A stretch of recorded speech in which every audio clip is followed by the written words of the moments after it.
In a significant restructuring effort for MSNBC, they have canceled the ReidOut, Joy Reid's 7 p.m. Eastern time slot show, which will end its run sometime this week. They rumor it to be tonight, maybe it'll be later in the week. We shall see. They'll replace it with essentially the weekend show that's been running for weekends. That is Michael Steele, Simone Sanders Townsend, and Alicia Menendez. The 2 hours they did Saturday and Sunday will move to 5 this week now. But you know that already. That is already known. So that's going to happen. They're also going to throw some Jen Psaki in the mix because they're getting rid of Alex Wagner. You already know that. We already talked about. More people's heads have been chopped off, metaphorically, as they will remain in spirits and in some work around MSNBC, but no longer on TV shows with their names on it. They are canceling Jose Diaz-Balari's reports, which is a daily thing, and the Katie Phang show. Both of those are coming along with the closing of the Miami broadcast operations. So since there's no place to work in Miami, there's no place for them to do shows in Miami. They're going to kill those shows there. They will stay as correspondents for the network. That's going to stay there. Also losing shows are Ayman Mohyeldin, I'll always butcher that guy, and Jonathan Capehart, my hero in this thing, because if a guy like that can do this, maybe one day I can do as well. They're being canceled as well. Those two are also going to stick around to do contributing, guest hosts, things like that.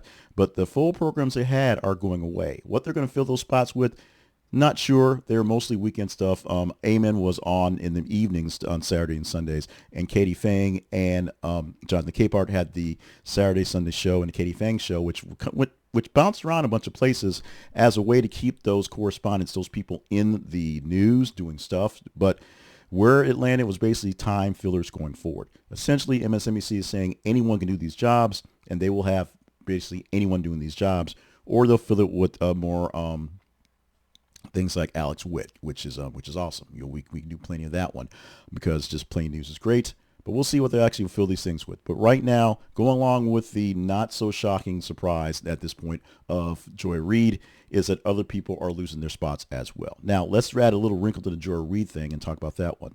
The Overhaul by MSNBC is being called by former host Keith Olbermann as racist, specifically for Joy Reid's cut, because she and Katie Phang, two great individuals doing news, are two women of color who are losing their spots, specifically Reid with a primetime spot on network television 5 days a week. Capehart is in there as well, and Ayman as well, because they are all people who aren't lily white folks. All the people who are losing their spots happen to be folks of color or women. So there's where you go.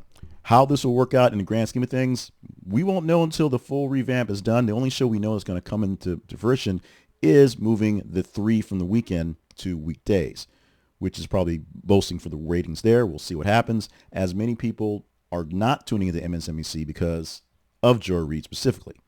We'll see if that changes. Probably not, because most people are moving away from the cable lifestyle and MSNBC in particular. So the question again, what do you watch for your news, for cable news? Does that even exist in your world anymore?